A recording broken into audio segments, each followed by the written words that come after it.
കേരളത്തിൽ നിന്ന് നേതാക്കളെല്ലാവരും ചേർന്ന് ഏകകണ്ഠമായി സമർപ്പിച്ച ഒരു പ്രപ്പോസലാണ് ശ്രീ ആര്യാടൻ ഷൗക്കത്തിൻ്റെ സ്ഥാനാർത്ഥിത്വം.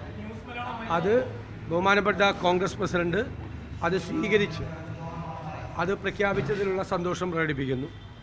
തെരഞ്ഞെടുപ്പ് പ്രവർത്തനങ്ങൾ നാളെ മുതൽ ആരംഭിക്കും. ഞാൻ നേരത്തെ പറഞ്ഞതുപോലെ ഞങ്ങൾ സജ്ജമാണ്. 263 ബൂത്തുകളിൽ ഞങ്ങൾക്ക് കമ്മിറ്റികളുണ്ട്. ഞങ്ങൾ 8000-ലധികം വോട്ടർമാരെ ചേർത്തിട്ടുണ്ട്. തെരഞ്ഞെടുപ്പിന് വേണ്ടിയിട്ടുള്ള എല്ലാ പ്രവർത്തകരും, ആയിരക്കണക്കിന് പ്രവർത്തകർ ആ നിയോജകമണ്ഡലത്തിൽ തന്നെ സജ്ജരാണ്. അപ്പോൾ എല്ലാവരെയും കൂട്ടി യോജിപ്പിച്ചുകൊണ്ട്, എല്ലാവരെയും ചേർത്ത് നിർത്തിക്കൊണ്ട് ഐക്യ ജനാധിപത്യ മുന്നണി ഒരുമിച്ച് നിന്നുകൊണ്ട് വലിയ ഭൂരിപക്ഷത്തിൽ അവിടെ വിജയിക്കും. അത് ഞായറാഴ്ച ആയിരുന്നില്ല ഇന്നലെ. ഞാൻ ഇന്നലെ തന്നെ പറഞ്ഞല്ലോ, ഞായറാഴ്ചയാണല്ലോ, സൺഡേ ആണ്. ഇന്ന് കോൺഗ്രസ് പ്രസിഡന്റ് അവിടെ എത്തിയതാണ് ഉച്ചയായപ്പോഴേക്കും. ഉടൻ തന്നെ ഞങ്ങൾ ഇവിടെ നിന്ന് അയച്ചു കൊടുത്തു. നിങ്ങൾ ഇത്രയും വേഗത്തിൽ സ്ഥാനാർത്ഥിത്വം പ്രഖ്യാപിച്ചിട്ട് എന്തൊരു ചോദ്യമാണിത്? ഇതിനേക്കാൾ വേഗത്തിൽ ആരാണ് സ്ഥാനാർത്ഥിത്വം? അല്ലല്ലേ, അത് ഞങ്ങൾ പറഞ്ഞു അത് സൺഡേ ആണെന്ന് ഞാൻ പറഞ്ഞു. സൺഡേ ആണെന്ന് ഞാൻ പറഞ്ഞു. 2-3 മണിക്കൂർ വൈകിയാണ്. സൺഡേ ആണെന്ന് ഞാൻ ഇന്നലെ തന്നെ പറഞ്ഞു. സൺഡേ ഇന്നലെ ACC ഇല്ല. വേറൊന്നും ചോദിക്കാനില്ലെങ്കിൽ വേറെ വല്ല ചോദിക്കുക നിങ്ങൾ.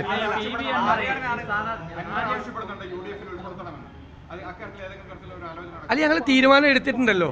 അദ്ദേഹം UDF-ന്റെ ഭാഗമാകും എന്നുള്ള തീരുമാനം എടുത്തിട്ടുണ്ട്. അതെങ്ങനെയാണ് UDF-ന്റെ ഭാഗമാകേണ്ടതെന്ന് എല്ലാവരോടും ചർച്ച ചെയ്ത് തീരുമാനം അത് ഉടൻ തന്നെ പ്രഖ്യാപിക്കും. ഞാൻ ഇന്നലെ തന്നെ പറഞ്ഞല്ലോ.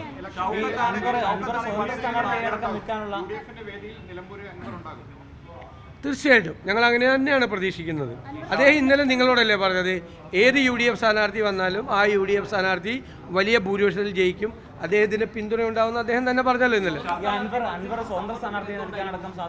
അത് നിങ്ങളുടെ സാങ്കല്പികമായ ചോദ്യങ്ങളല്ല. അതിനൊക്കെ ഞാനെങ്ങനെ മറുപടി പറയണത്? നിങ്ങളിങ്ങനെ ഇരുന്ന് ആലോചിച്ച് സാങ്കല്പികമായി ഒരു ചോദ്യം ഉണ്ടാക്കി എന്നോട് ചോദിച്ചിട്ട് ഞാൻ എന്നിട്ട് മറുപടി പറയാൻ പറഞ്ഞു കഴിഞ്ഞാൽ ഞാൻ എന്ത് ചോദ്യമാണ്? അല്ലെന്ന് ഞങ്ങൾ പറഞ്ഞില്ലേ, കോൺഗ്രസ് പ്രസിഡന്റ് തിരിച്ചെത്തേണ്ട അദ്ദേഹം ഒപ്പിടേണ്ടതിന്. അദ്ദേഹം ഡൽഹിയിൽ എത്താനുള്ള താമസമാണ് ഉണ്ടായത്.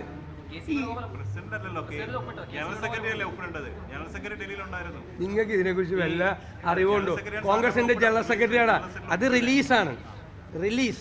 അത് കോൺഗ്രസ് പ്രസിഡന്റിന്റെ തീരുമാനമാണ്. കോൺഗ്രസ് പ്രസിഡന്റിന്റെ തീരുമാനം എല്ലാം സംഘടനാ ചുമതലയുള്ള ജനറൽ സെക്രട്ടറി വഴിയാണ് റിലീസാകുന്നത്.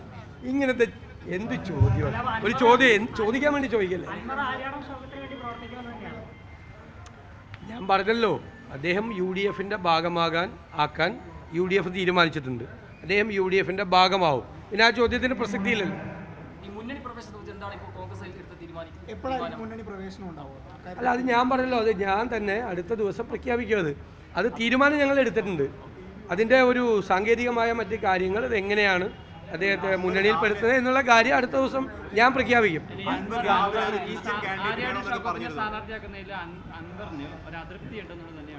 അദ്ദേഹം ഇന്നലെ നിങ്ങളോടല്ലേ പറഞ്ഞത്, കോൺഗ്രസ് ഏത് സ്ഥാനാർത്ഥിയെ പ്രഖ്യാപിച്ചാലും ആ സ്ഥാനാർത്ഥിക്ക് ഞാൻ പിന്തുണ നൽകുമെന്ന് അദ്ദേഹം പറഞ്ഞില്ലേ.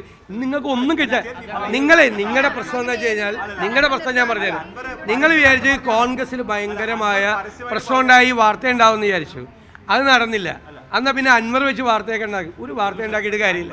നിങ്ങൾ പാലക്കാട് ആദ്യത്തെ ഞാൻ പറഞ്ഞുകൊണ്ടിരിക്കുക, നിങ്ങൾ ചോദിക്കാൻ പാടില്ല. ഞാൻ സംസാരിച്ചുകൊണ്ടിരിക്കുമ്പോൾ നിങ്ങൾ ചോദിക്കാൻ പാടില്ല. നിങ്ങൾ ചോദിക്കുമ്പോൾ ഞാൻ സംസാരിക്കില്ല. അതൊക്കെ ഒരു മര്യാദയുടെ പ്രശ്നമാണ്. ഞാൻ പറഞ്ഞു, നിങ്ങൾ ഈ ചോദ്യം ഇപ്പോൾ നിങ്ങൾ അൻവർ വെച്ചുകൊണ്ട് ചോദിച്ചുകൊണ്ടിരിക്കുക. നിങ്ങൾ പാലക്കാട് എന്തൊക്കെയാണ് ചെയ്തത്? ആദ്യത്തെ ആഴ്ച കുറേ പേര്, എല്ലാവരും അല്ല, കുറച്ച് പേര് എന്തൊക്കെയാണ് ചെയ്തത്? വല്ല സംഭവിച്ച ഇത് അതുപോലെ തന്നെ വലിയ ഭൂരിപക്ഷത്തിൽ നിലമ്പൂരിൽ ഐക്യ ജനാധിപത്യ മുന്നണിയുടെ സ്ഥാനാർത്ഥി ശ്രീ ആര്യാടൻ ഷൗക്കത്ത് വിജയിക്കും. ഇത് കോൺഗ്രസിൻ്റെ തീരുമാനമാണ്, പാർട്ടി തീരുമാനമാണ്. ഞങ്ങൾ എല്ലാ ഘടകകക്ഷികളോടും കൂടി ആലോചിച്ചെടുത്ത ഒരു തീരുമാനം കൂടിയാണ്. UDF-ന്റെ സ്ഥാനാർത്ഥിയാണ് ഇപ്പോൾ ആര്യാടൻ ഷൗക്കത്ത്. അത്രയേ ഉള്ളൂ.